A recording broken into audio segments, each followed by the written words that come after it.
Bonjour, je suis Christophe Miquel. C'est moi qui réalise ces belles bouteilles pour vous. Voilà, donc je me devais de vous donner quelques explications. C'est pas facile de comprendre toujours ce qui a été réalisé sur ces bouteilles quand on les voit à travers un écran d'ordinateur, de smartphone. Pour la bonne et simple raison que le travail qui est fait là-dessus est effectué par sablage haute pression. Et ça je l'ai indiqué, mais bon, ça méritait quand même d'aller un peu plus en profondeur. Voilà, donc le sablage, lui, va permettre de déstructurer la matière, de rentrer dans le verre pour laisser évidemment la surface originelle que vous voyez ici, la partie brillante qui est le verre. En fait, la surface de la bouteille, elle est là.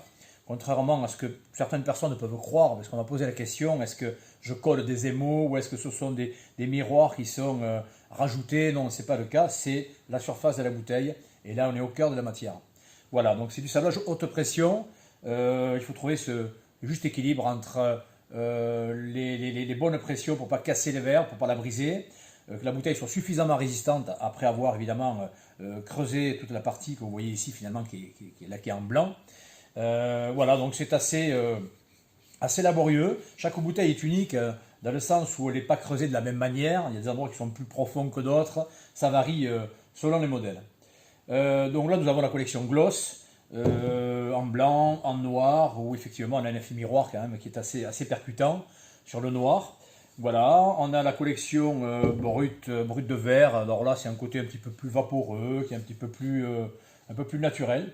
Le process est toujours le même, la brillance est là, et là on voit bien effectivement la blancheur du verre. La collection full matte également. La collection full matte, eh bien là, il n'y a plus de brillance. Là, on est sur le sablage intégral de la bouteille, le motif compris. C'est ce qui, la lumière révèle le logo de manière assez percutante également, sans pour autant avoir le brillant. C'est encore autre chose, c'est encore une autre finition. Elles sont, toutes surmontées d'un petit bouchon silicone qui a été fabriqué pour l'occasion. Voilà, pour les rendre soit étanches lorsque les gens peuvent occasionnellement s'en servir. Lors de fêtes, lors de certains anniversaires, j'ai des clients qui ont mis du champagne dedans ou autre, puisque vous le savez peut-être ou vous allez le découvrir, je fais des bouteilles nominatives pour des occasions de type anniversaire ou autre. Donc il y a quand même ce côté festif, elles sont parfois utilisées. Voilà, mais on est quand même sur un pur objet de décoration que vous allez pouvoir mettre où vous voulez dans la maison. Elle marche par deux, par trois. On a des motifs qui sont complémentaires entre eux et des thèmes qui sont très différents les uns des autres. Voilà, merci pour votre attention.